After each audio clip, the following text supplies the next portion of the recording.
We're talking with Skyray of the Pirate's Guide to the Galaxy. How are you doing, Skyray? I'm doing great. We are going to be looking at upcoming balance changes. Everyone's favorite topic nowadays.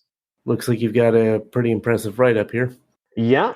So that was a long series of patch notes, and I was originally going to put it all together in one article until I realized that article is going to be about 10 pages long. And so I broke it up a little bit topically. So part 1 was released today, part 2 will be tomorrow, and then I'll cover the rest in part 3 on Friday. Nice of you to get on top of it in a timely manner, too. Well, I think it actually helps me as well to go through it. So there were, of course, some initial impressions I had as I looked over the patch notes, but when I really sat down and said, okay, I'm actually going to explain everything I see here and what impact I think it's going to have, I think I realized quite a few things that on just a first glimpse, I probably would have missed too. So it's definitely affected some buying decisions and some hoarding decisions that I'm making as we lead up to this patch as well. Well, right off the bat, you think this will cut down on the herds and herds of caracals? I think it will, but it's not going to completely eliminate them, which is what I really expected this to do. Usually, particularly for a new MMO, you kind of have this expectation that the company is going to kind of do a knee-jerk balance change, and they're going to overcompensate for some things that they had problems with. And I actually think they've done a much more careful job than that. As a result, I think medium rapid missiles are certainly not as optimal anymore, but I think the standard medium launchers are actually going to be completely viable and may in some ways be better in certain applications than the medium rapids were in the first place. So I think there's still going to be plenty of caracals because I think a lot of people are already skilled into them and used to them and understand how they work, and they're easier than turrets. I think it's going to boost the other stuff up in relation to it so that it'll actually be competitive. I guess one way of putting it is, if you really like your caracal, I think you're going to have plenty of good fits that you can still use with it. But if you want to fly a Hurricane or if you want to fly a Stabber, I think NetEase is giving you enough to play with that your builds are going to be competitive. That's good. Mimitar. Everyone I know flies CNIs for everything. Well, and I'll try not to take too much credit and or blame for that, because I know my build on that turned out to be a little bit more popular than I originally imagined. But I mean, the reality is that medium rapid missiles, they're just really good. They're good at everything. They're just kind of the top of the curve because they hit small targets, they hit large targets. They have as much range as you need them to have in PvP because they stretch pretty much all the way out to the maximum warp disruptor range, and they do excellent damage. So they don't really have a downside unless you need something that can snipe. But for PvP, well, there's no reason to really fit snipers unless you're a part of a much larger fleet, and that's still a fairly rare form of PvP in this game. Missiles are still doing omni damage? Yes, as near as I can tell, they haven't changed the damage. The big changes for missiles are that they've reduced the range of small missile launchers and medium rapid missile launchers. They also reduced the damage of medium rapids to the point where I certainly could see certain applications for medium rapid launchers, but you're certainly not going to, I don't think they're going to be the preferred missile launcher going forward. Because one of the other changes they made is that they buffed the damage of the medium missile launchers up 20%. So the way it actually works out, the DPS that medium rapids did, now the medium missile launchers do. Now, medium missile launchers, they have longer range than the medium rapids do, and they also have a much lower explosion velocity and a much larger explosion radius. So in other words, they're meant for a longer range damage against larger targets. But as we'll see when we start discussing the E-War changes, and particularly target painters, I think there are actually some solutions built into this patch that are going to let you essentially fit your Caracal or Caracal Navy with medium missiles instead of the medium rapids, throw on a target painter or two, and you're still going to do pretty much the same DPS and possibly even a little bit better against some targets. I have missed target painters. That'll definitely be a big boon for the stealth bomber guys. Yeah, I was about to say, and really going into the next point, the other big thing they did with missiles is they made torpedoes better. So small torpedoes got a flight time, and so effectively a range increase of 20%. But more importantly, medium torpedoes, which is, of course, what stealth bombers ideally want to fit, got a 20% increase to their damage. So you add a 20% damage increase on top of target painters being added to the game, on top of warp scramblers, which I think are uniquely well suited for kind of a gank stealth bomber build. And I think stealth bombers are going to be incredibly powerful as we go into November. That'll give them something to do other than get themselves blown up. That's awesome. Yeah.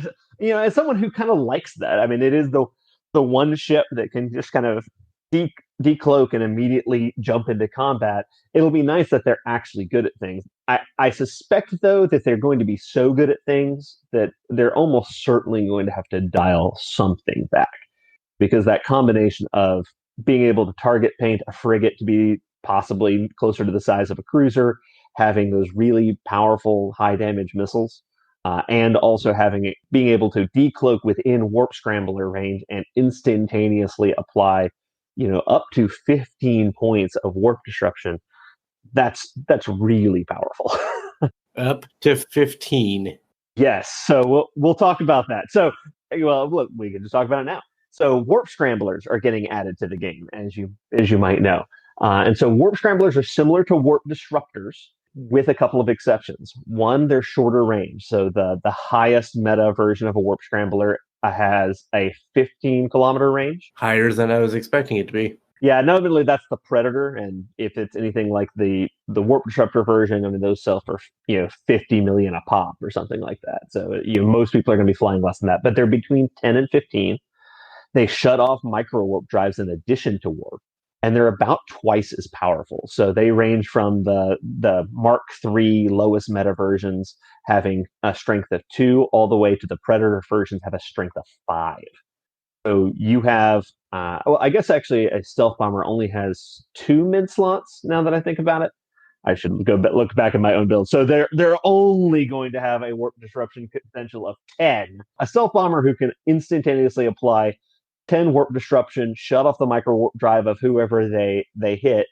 Possibly if they decide to fit one fewer warp scrambler, they can also put a target painter and increase the sig radius of the thing they're shooting at. I think that sounds like good times for stealth bombers, and they may be the single greatest beneficiaries of the current patch. Do you think that might stem the tide of people putting aura warp stabs on everything? Possibly. Now, admittedly, it's not going to matter against stealth bombers unless you're really stacking like 3 of the things. I mean, you can put 3 on them and you'll be able to get away from a single stealth bomber. I think in nullsec, what's really going to kill the use of aura warp stabs is the fact that interdiction sphere launchers and interdiction warp fields are being added to the game, and those really will, if they work anything like they do on EVE Online, and I'm still waiting to get to test them myself, but they should be of infinite strength, and so for those it really won't matter how many warp stabs you put on. They're just irrelevant. Yeah, so nullsec is about to get a lot more dangerous. And I'll probably talk about this in my very last article in this little series about the balance changes, but I was learning more about this today. Rats and anomalies getting considerably tougher. Even normal rats apparently have warp disruptors now in a lot of the higher tier anomalies. So ratting in nullsec is a lot harder and requires bigger and better ships. At the same time, null is getting more dangerous. It's becoming easier to set up gate camps because now we do have interdiction fields that you can throw down. And I think you're going to see a lot of the more casual players start to realize, I don't know if I really want to be hanging out in null. Maybe low sec is more my speed. The other big changes on weapons, by the way, so cannons, for the most part, are getting kind of a light buff. The tracking speed of autocannons got improved. Stabbers and stabber fleets got a fall-off improvement, so they'll have slightly longer range. Hurricanes get a little bit more damage. The one nerf there, in fact, I think this is the only thing that really gets nerfed other than missiles, is on medium strike cannons. Got a slight change to their tracking speed, which has a few people on Reddit upset. Given the fact that with the other changes to cannons, I think on the whole, if you're a cannon user, this is a really good update. But your strike cannons really are going to be a more dedicated, sniper sort of weapon, as opposed to a do everything. If I just have a couple of webs on this frigate, I'll be able to kill it with my strikes, no problem, sort of affair. Yeah, that's not their intended purpose, so makes sense for me. Well, that's kind of what I thought. But every time you change something, somebody gets upset. So I had a guy yelling at me on the Reddit thread earlier about just thought it was entirely unfair that they changed his favorite weapon. So, which I can only imagine the seas worth of tears that the Caracal pilots are going to cry over this. So, any game when you patch and nerf somebody's favorite toy, oh god, the tears. naturally. Railguns got a little bit of a buff, but less than I thought they would. So the snub-nosed railguns get a little bit of a range boost. The Ferox and that series of ships gets a bit of a range bonus, but I really kind of expected them to get a little bit more love than they did. Especially rifled railguns got nothing. Not a bonus to really any of the ships that tend to fly them or anything there. So I was a little surprised by that. But that said, railguns are the one weapon type that I don't have any skills in. I have the least experience flying. So perhaps if you're a railgun aficionado, that makes sense to you. But at least from my observations of just what I see when I'm out hunting, you almost never see a railgun ship.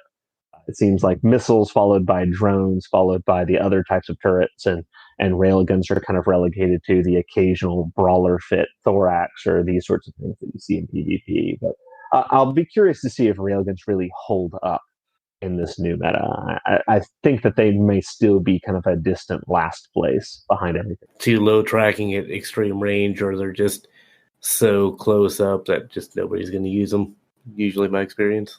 Yeah, so again, I mean, there are certain dedicated fits where, no, I just want to pour out tons of damage, and I'm going to build a thorax, and I'm going to charge into point blank range and throw 500 DPS at your face until you explode. I mean, I think that's still going to work. I think it's going to be a little bit stronger. I think the fact that they're getting warp scramblers really going to help that sort of build.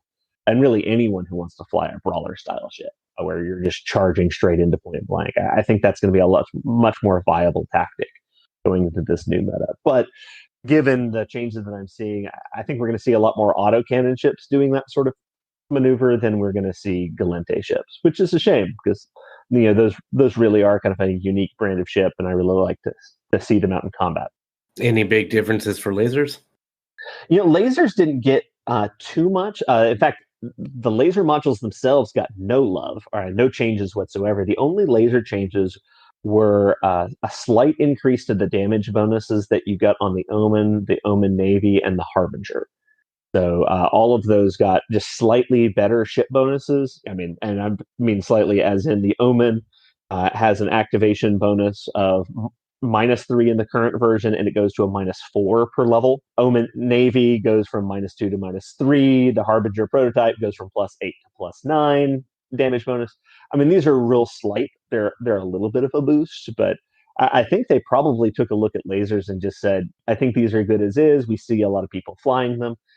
I will say, I think they're just basing things off of the numbers of items sold and the number of people flying these ships. They might be overestimating just how good lasers are in the current meta, because right now the meta is dominated by shield tanked ships.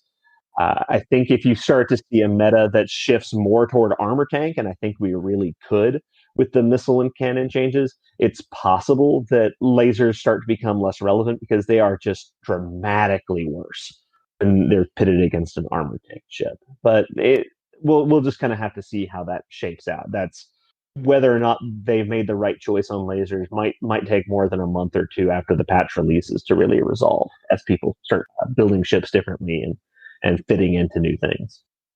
Definitely. It's really rare to see somebody actually armor tanking.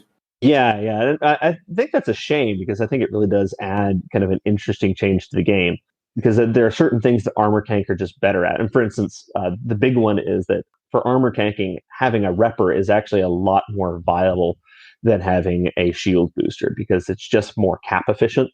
And usually the armor tank ships have a large enough reservoir of armor already that they're able to be a more actively tanked ship. Of course, the disadvantage, and beyond that, the disadvantage of armor is that it doesn't regenerate by itself. If you've ever been hunting in an armor tank ship and you get out of combat, even a combat that you won, you might still be missing a third of your armor. Well, it's not like you can just hide someplace in system and wait 10 minutes and that's going to come back. You're going to have to go find a station and repair that. So if you're just a buffer tank ship and you don't have a repper on you, which is slightly inconvenient in low sec, but it's really inconvenient in null sec. Because often you're just really far away from a station where you can easily repair like that. How do you think this is going to affect the market balance? Price is going to skyrocket, crash on anything? If you were holding on to a whole bunch of medium rapid missiles as an investment, I would encourage you to sell as quickly as humanly possible. Those are not going to be good things to be holding in the new meta. I actually think one of the other ships that's going to take a tumble, and for reasons that have to do with the new E-War modules, which we should talk about, is the Blackbird and Blackbird Covops. I think those just took a pretty big hit compared with other ships of their own class, and particularly in comparison with the Bellicose. I think the Bellicose is going to be a really valuable ship going forward. I think the Blackbird, unfortunately, is probably not going to be as useful. I will also say, hopefully, drones are going to be a little bit more viable in PvP. There was a little bit of a change with those, mainly that they just buffed the effective hit points of medium and large drones with this, which, as anyone who's ever fought with or against drones, you know that one of the downsides of using them is that they can be blown up by your competition. Well, they've increased medium drone hit points by 50%, so that just became considerably harder. They needed it too. They really did. Well, particularly how expensive they are, and I think that's the other piece. If they combine that with changes that actually make drones affordable, bring down the cost of like a medium hobgoblin from a whopping 20 million when I was looking at the market the other night to less than $1 million. I think you're going to start seeing people really bring quite a few drones, and we're going to see drone ships really take off in the new meta. But it remains to be seen whether they're going to do that. So you were saying the E-War is being introduced? Yes, in a very big way. So they are introducing 7 different E-War modules. So those are warp scramblers, which we already talked about, target painters, which we mentioned, sensor dampeners, tracking disruptors, guidance disruptors, interdiction sphere launchers, and warp disruption field generators. Those last 2 belong to separate and unique ship classes, interdictors and interdictor cruisers, which are kind of their own thing. But those other 5, the scramblers, painters, dampeners, tracking disruptors, and guidance disruptors, I think those are going to do a lot of interesting things going forward in the game. We already talked about warp scramblers. I think those are just absolutely going to change almost every battle that you're in. There's always going to be something in the back of your mind if you're flying any ship with a micro warp drive, for instance, or for that matter, if you're just ratting or mining someplace in an anomaly or in a belt. Like, you've got to know that the strength of warp disruption just doubled, and you've got to fit and plan and align and do everything that you need to accordingly with that in mind. The other big one that I think is really going to be very effective is target painters. These increase the signature radius of your target from about 23% to 30%, depending on exactly the meta level of the module that you're fitting. And that's going to be a significant boost, not only to missile damage, but it also does improve your chance to hit with turret weapons and even with drones. So, right now in the current meta, there's not a lot of things to put in your mid slot. You're either putting a Warp Disruptor, a Weber, or a Nosferatu in most cases. I think this is going to start replacing some of those kind of default modules, both in PvP and PvE.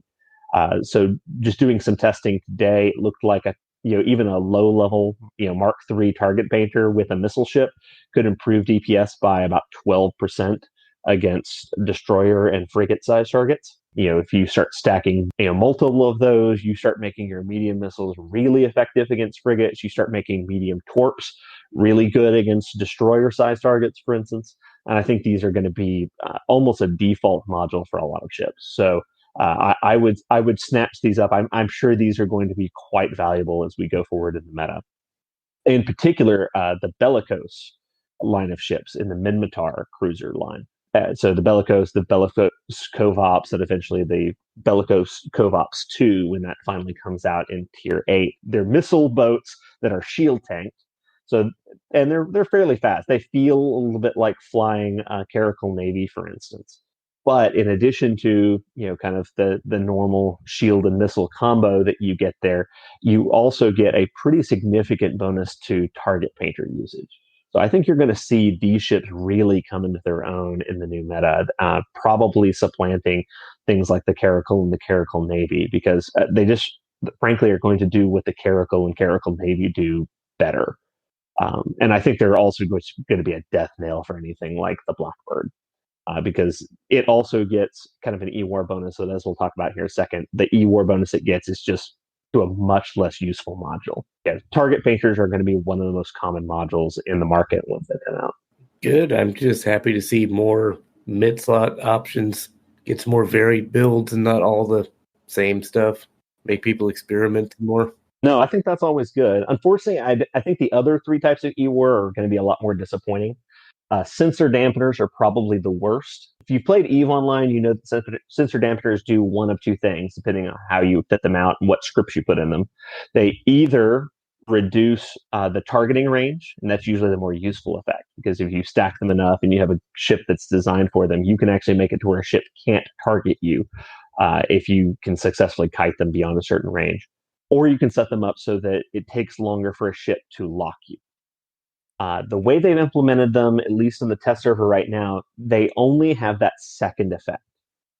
So in other words, the only effect of sensor dampener is that it increases the lock time of the ship that you target. The problem with that, especially for PvP, is that you have to lock that target before you can turn on the module, and chances are they started locking you right around the same time. Unless you're a very small ship that targets very quickly against a ship that is much bigger than you and targets very slowly, chances are the other ship might actually target you around the same time you do and before you can even turn on this module.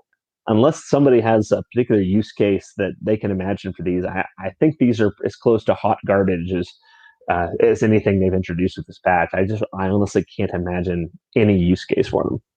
Yeah, it's disappointing that they're only using their secondary and unwanted use, but at least people know that it exists and know what to look out for. So yeah, unfortunately, those aren't great. Hopefully, if they ever do introduce ECM modules that can actually jam a target's locking, that secondary effect can be useful in combination with sensor jamming. But the way it's currently implemented, I just don't see any reason you'd ever want to fit them.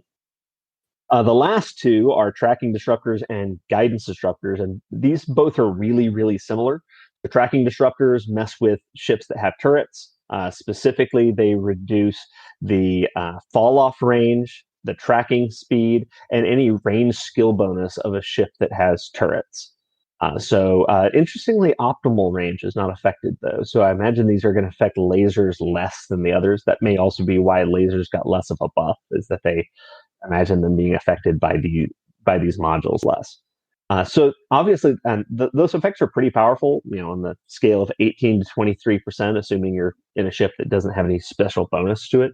So a couple of these really would allow a destroyer or a frigate to run under the guns of a cruiser or a battle cruiser that was using some sort of medium turreted weapon. The only problem, of course, with them is that if your opponent is using drones or missiles, these are absolutely useless. They won't have any effect at all. And that's also kind of their problem in EVE Online, where they originally came from. It's great when it's great, and it's not when it's not. And oftentimes in PvP, you don't necessarily know what sort of ships you're going to be flying up against.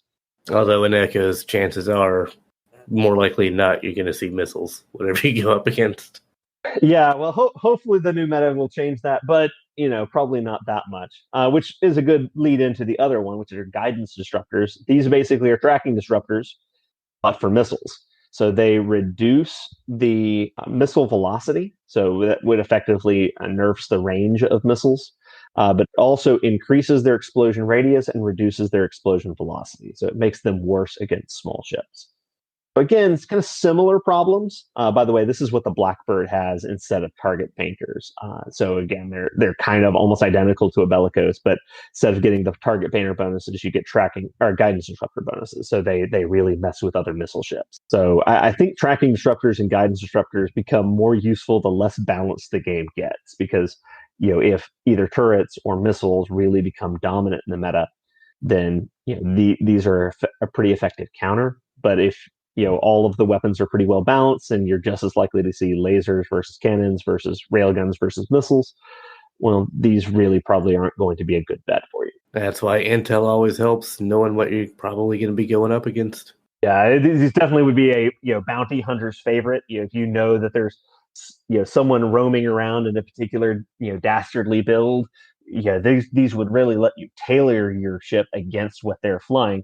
But for just general PvP where you don't know who your targets are going to be in advance, probably not going to be quite as useful. Well, my favorite thing ever, you have news on interdictors. Yeah, so the big news on those is they're introducing two types of interdictors. There's the destroyer class interdictor, and then there is the cruiser size interdictors, and those won't be immediately available. Those are tier 8, I believe, but they'll be coming to a galaxy near you pretty soon because based on my skill screen, it looks like in just about a month I'll be dropping into tier 8, which means these are going to be available to a lot of people in a pretty big hurry.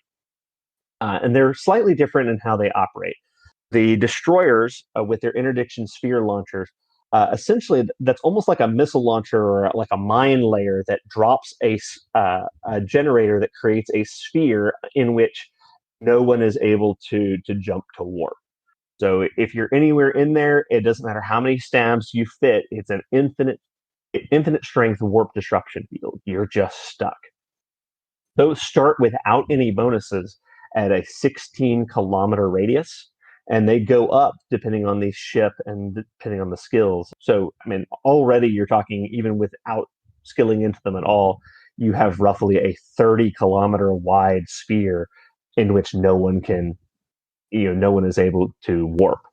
So, I mean, that's already pretty powerful. It is important to note with both of these, though, they're only available, you can only use them in nullsec. So if you're in low sec, of course, if you're in high sec, these have no effect whatsoever. It doesn't seem that you can even launch them.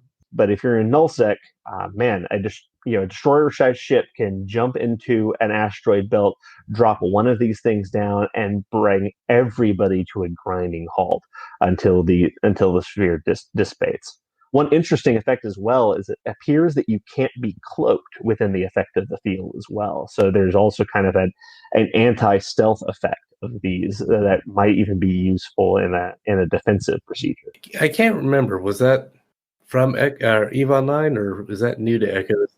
That is new to this. Apparently, it treats the entire disruption field as an object, and if you're within 2 kilometers of it, so actually, even if you get beyond the bubble, out to about 2 kilometers in any direction, you can't activate your cloak, and you'll be bumped out of your cloak if you have one. But that's not the way EVE Online works. Maybe that's something that they change before this go live. It's possible that it's just a bug that they overlooked. Certainly something to look out for if you're planning on running with a stealth bomber, because if you suddenly see an interdictor jump in, you do not want to be anywhere near that if at all possible, because the worst thing for a stealth bomber is to not only be unable to warp, but unable to cloak. You're pretty much dead meat. Yeah, for most of you, if you see an interdictor, try not to be anywhere near it. Yeah, pretty much anywhere in nullsec. If there's an interdictor and it's not in your fleet, it's there to murder you, and probably to bring a whole bunch of other friends to help him murder you. So try to avoid that sort of situation. The other larger type of ship is an interdictor cruiser.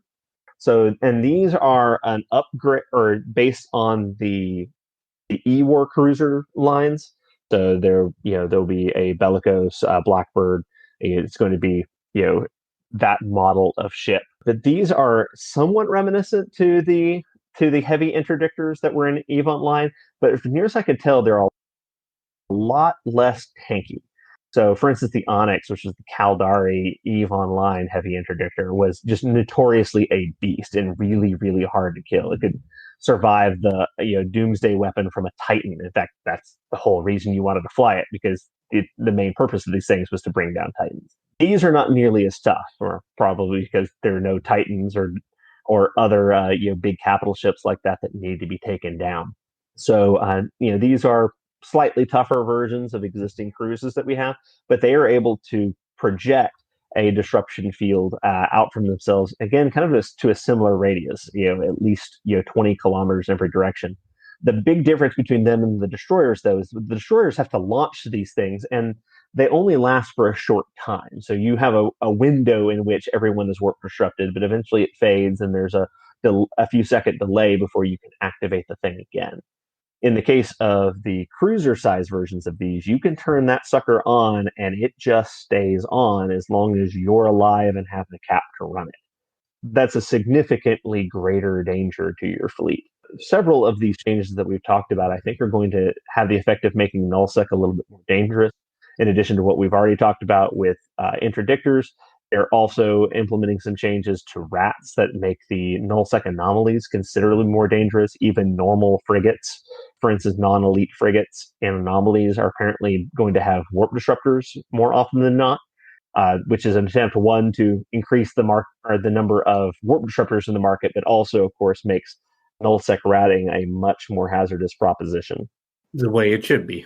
Yeah, so once you start adding warp bubbles to nullsec, once you start making the rats a lot harder to kill, unless you need bigger, more expensive ships to fly out there, I think you're going to start seeing more people getting pushed back into low sec, and undoubtedly a lot of people back into high sec doing encounters. It's maybe the direction they want to take it. Certainly, I'm sure there are going to be a lot of people who are upset by that change because they've kind of grown used to making the sort of money that you can make in nullsec, and many of them are going to have a hard time continuing to do that. One bright side, though, for all of you PvE pilots out in nullsec is that they have not yet created, as near as I can tell, any anchorable warp bubbles. So again, for those of you used to EVE Online, in addition to the ship-mounted sphere launchers and warp disruption field generators, there were also structures that you could place pretty much anywhere that would create a warp bubble, and it would just permanently exist in that location. And some, gate camp locations might have 30 of these things on a single grid. Those haven't been added to the game as of yet. So while you're going to see some bubbles generated by ships, ultimately, there's no bubble if there is no ship.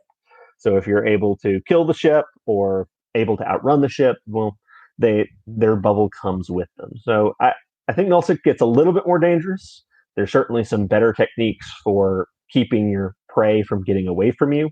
The miners and retrievers and the like are going to have to be a lot more careful because they can't trust their aura stabs to keep them safe from whatever might come into the belt.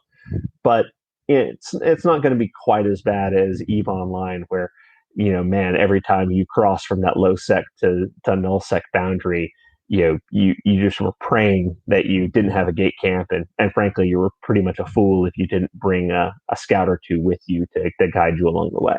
Absolutely. Always have a scout. Well, it sounds like things are going to be a lot more interesting coming up. Do you know when these changes are going into place? They haven't announced that officially yet. They've said November, but as far as I'm aware, they're still regarding this as in testing. So it's also possible some of the details on this change as people get to play around with them on test server. But almost all of you, when you logged in today, probably saw a button that will take you to the test server. I encourage you to jump on there and try some of this stuff out. Get a feel for the new ships and the new modules. If you're worried about certain builds, or for that matter, if you just want to test out a build, the test server is a great place to do that, where it doesn't cost you any of your actual in-game ISK, just the funny money that you can kind of spend in test server without consequence to your main account. So I think that's also just going to be a valuable resource for just about anyone going forward. If you just want to say, I wonder if this thing is going to fit or if it's going to fly the way I think it will, maybe I'll try it on test before I try to go play it on live. Yeah, absolutely. The test server is an invaluable tool. Everybody should try it out just to experiment. Absolutely. Well, you guys got till sometime in November for most of this. There's a lot here to take into consideration and plan for the future for. Skyray, you've been a wealth of information. Thanks. It's always my pleasure. You have your Pirates Guide. That is pirates-guide.com, right? Yeah, your one-stop shop for any information about the Pirates life, PvP in general, or just whatever happens to occur to me in that given week to post, up to and including my analysis of the patch notes. So if you want to read a longer, more detailed version of this, incidentally, you can find it going up today, tomorrow, and Friday in a 3-part installment over the next few days.